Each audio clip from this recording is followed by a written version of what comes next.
तो उत्तर प्रदेश चुनाव में वक्त कम बचा है तो सियासतदानों ने जोर आजमाइश तेज कर दी और इस जोर आजमाइश में रस्सा कशी भी शुरू हो गई। आज मंच पर यही देखने को मिला। देखिए जरा, सपा और कांग्रेस, एक तरफ सपा के विधायक हैं, दूसरी तरफ कांग्रेस के सांसद इमरान मसूद आपस में ही भिड़ गए। देखिए जो बता रहे हैं। एक मिनट आप बीच में इंटरवेन नहीं करो। आप सवाल देना है नहीं तो आप नहीं तो हम आप चेयर से नहीं आप चेयर से अनुमति लेकर के पूछे। अभी एक जब मान्य सदस्य सवाल मेरा है वो क्यों बोल रहे हैं? अरे ये भी कोई बात है, आपका सवाल है कोई दूसरे का क्षेत्र नहीं है, ये क्या बात हो गई? आप भी पूछिए। आप की मीटिंग है, कोई दिशा की मीटिंग नहीं दिशा की मीटिंग है नहीं, हम नहीं बता सकते। नहीं, ये नियम से चलेगी। नियम से नहीं चल रही है। नहीं, नियम से चलेगी। नियम से चलेगी। चेयर की अनुमति के बिना नहीं बाहर करिए। नहीं, चेयर की अनुमति के बिना नहीं। पहले माननीय सदस्य आप अपने सवाल पूरा करना, उसके बाद आप वो सवाल तो हमारा है। जब हम संतुष्ट नहीं है जवाब से, आप आगे थोड़ी ना बढ़ गए ना। मदद की तो आप गलत जानकारी को दे रहे हैं। जब हम कह रहे हैं कि पीएमजीएसवाई से वो जो गांव के अंदर तक का डाला, उन्होंने आगे का छोड़ दिया था। गांव से बनाने में, प्रधान के और प्रमुख के बनाने में वहां विवाद था, क्योंकि नाला वो इतना उनके पास पैसा नहीं है कि वो आगे तक बना सके। उनके पास ग्राम पंचायत के पास उतना पैसा अगर होता, वो उस पर विवाद है, वो ब्लॉक से उससे बन ही नहीं सकता। वो इन्होंने पिछली बार हमें जवाब दिया था कि इसको बनवा देंगे, और इन्होंने और ऐसा ही नहीं कि जवाब दिया था, कच्चा नाला भी खुदवाया था जाकर के पिछली बार। आप नई बात हमें बता रहे हैं, तो जवाब तो सही आना चाहिए ना।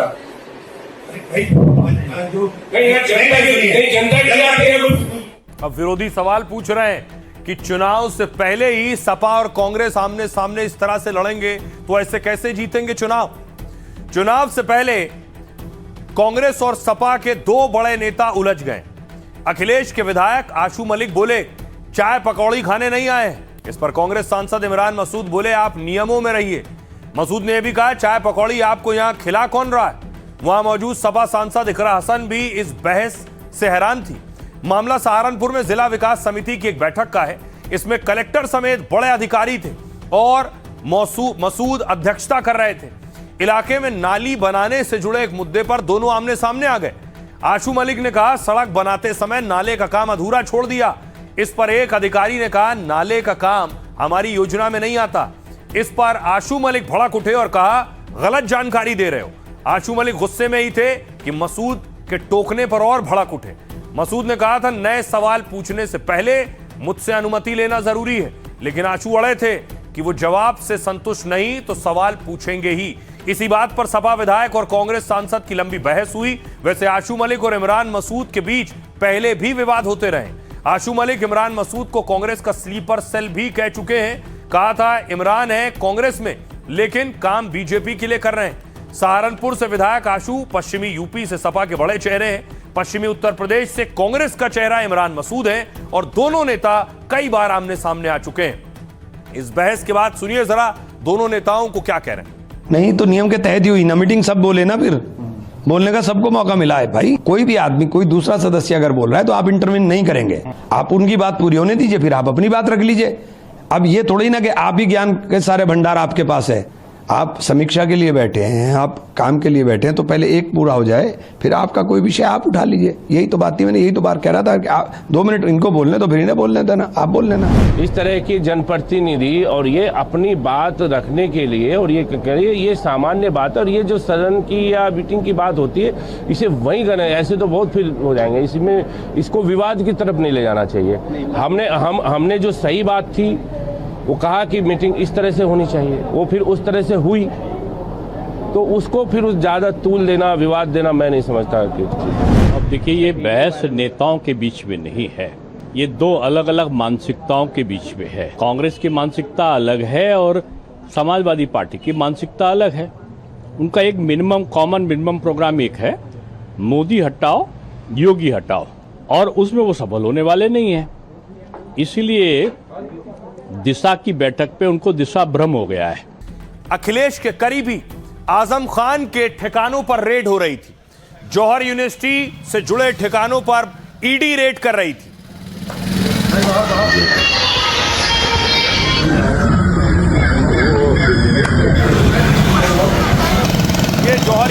तस्वीरें आप देख रहे हैं, भारी संख्या में पुलिस और एनफोर्समेंट डायरेक्टरेट की टीम पहुंची है।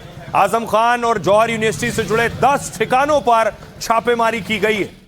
अब देखिए आखिर ईडी ने छापेमारी क्यों की है, ये आपको बताऊं। सपा नेता आजम खान पर ईडी ने बड़ी कार्रवाई की है और आजम से जुड़े 10 ठिकानों पर यह छापेमारी की गई। यह कार्रवाई पीएमएलए यानी मनी लॉन्ड्रिंग एक्ट के तहत हुई है और एक्शन जौहर यूनिवर्सिटी और जौहर ट्रस्ट मामले में हुआ। वित्तीय लेन देन में गड़बड़ी और संदिग्ध फंडिंग के आरोप है। जौहर यूनिवर्सिटी में सुबह 7 बजे छापेमारी हुई। 15 अफसरों की टीम 6 गाड़ियों में जौहर यूनिवर्सिटी पहुंची। यूनिवर्सिटी के बाहर 100 से ज्यादा पुलिस वाले मौजूद। आजम खान के आवास पर भी ईडी की टीम ने दबिश दी। ईडी की टीम ने जौहर यूनिवर्सिटी के दफ्तर में भी दबिश डाली। एक निजी कंपनी और उसके डायरेक्टर पर भी छापेमारी हुई। यह सब रामपुर में हुआ। अब देखिए सहारनपुर में क्या हुआ।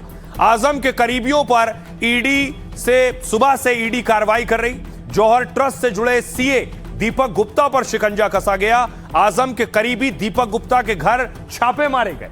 लखनऊ नंबर की गाड़ियों से ईडी की टीम यहां आई थी और कंप्यूटर, लैपटॉप, डिजिटल साक्ष्य जमा कर रही है। कुछ ठेकेदारों और ट्रस्ट के बीच भी लेन देन की जानकारी मिली। दिल्ली में देखिए क्या हुआ। जौहर एसोसिएट के पार्टनर के घर रेड हुई। ईडी ने जामिया नगर के जसोला इलाके में कार्रवाई की। सुबह भारी पुलिस बल के साथ ईडी की टीम पहुंची। ट्रस्ट और यूनिवर्सिटी के लेन देन से जुड़े साक्ष्य जमा किए ईडी ने। अब देखिए जरा क्या कुछ कह रहे हैं इस पर सपा नेता अबू आजमी और दयाशंकर सिंह। मैं समझता हूँ कि आजम साहब को इतना ज़्यादा परेशान करना मतलब ये तो ये लगता है कि बदले की भावना है। सरकार पावर में है, इसका मतलब नहीं कि किसी अपने अपोजिशन के लोगों के साथ इस तरह से ओके अब ईडी की कार्रवाई इतने दिन तक जेल में पड़े रहे। अब वो उन्होंने यूनिवर्सिटी बनाया है, अब उसमें यूनिवर्सिटी में बच्चे पढ़ेंगे, एजुकेट होंगे, देश तरक्की करेगा। लेकिन मैं समझता हूँ कि लगातार एक आदमी के पीछे लगा देना इस तरह से, मैं समझता हूँ ये बिल्कुल से गैर वाजिब है, बिल्कुल गलत चीज़ है ये। कहीं ईडी ने कोई गड़बड़ी पाया होगा, कहीं उस तरह के इसी कारण जो है छापा पड़ा होगा। ये तो सब जो है ये इंडिपेंडेंट बॉडी है, अपना समय समय पर देखती रहती है। कहीं से कुछ ऐसा इसमें मिला होगा जिसके आधार पर छापा पड़ा। यूनिवर्सिटी में आकर के और इस तरह से ईडी की रेड डालना, और आप देख सकते होंगे माहौल पूरा पुलिस से घेरा हुआ है। ये एक शिक्षा का मंदिर है, यहाँ पर बच्चों को तालीम दी जाती है, यहाँ से बच्चों का भविष्य तय होता है। और यहाँ पे आकर इस तरीके का पस मंजर तैयार करना, इसका मतलब पूरी तरीके से आप भयभीत करना चाहते हैं। अब देखिए 27 में चुनाव है। समाजवादी पार्टी सवाल उठा रही है और इसे 27 चुनाव से जोड़कर देख रही है कि एक्शन तेज हो गया है। और बीजेपी और योगी सरकार कह रही है ये तो ईडी की कार्रवाई है।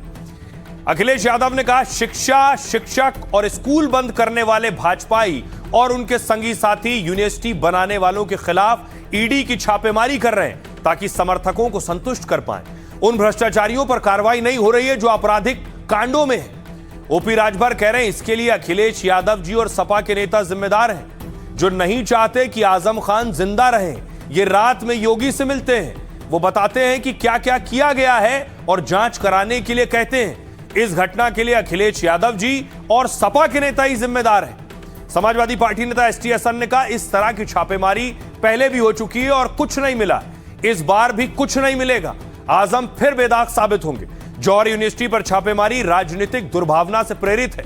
इमरान मसूद कह रहे हैं आजम खान को पूरी तरह बर्बाद कर दिया गया, फिर भी वो बाज नहीं आ रहे हैं, ये बेहद दुर्भाग्यपूर्ण है।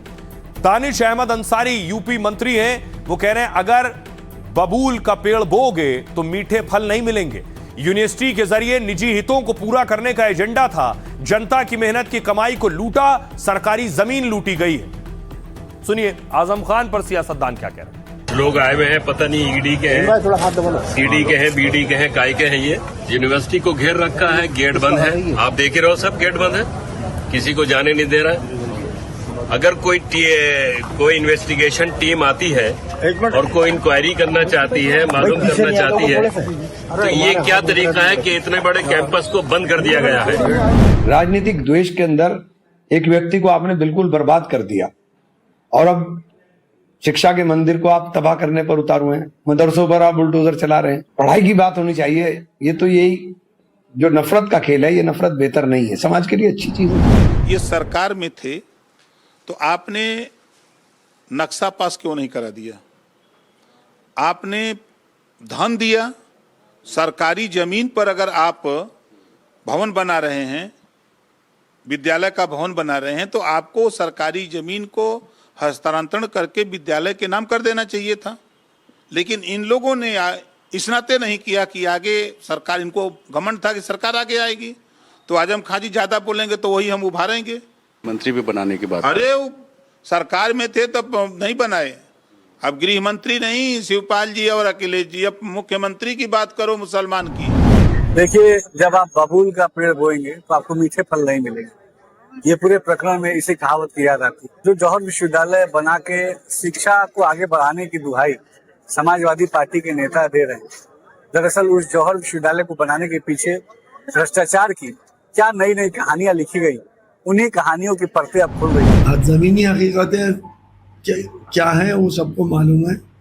क्या वो चुनाव लड़ सकते हैं, क्या एमएलए हो सकते हैं या नहीं हो सकते, तो वो तो जब दोष मुक्त हो जाएंगे उसके बाद इंशाल्लाह वो मंत्री भी बनेंगे और एमएलए भी बनेंगे, एमपी भी बनेंगे।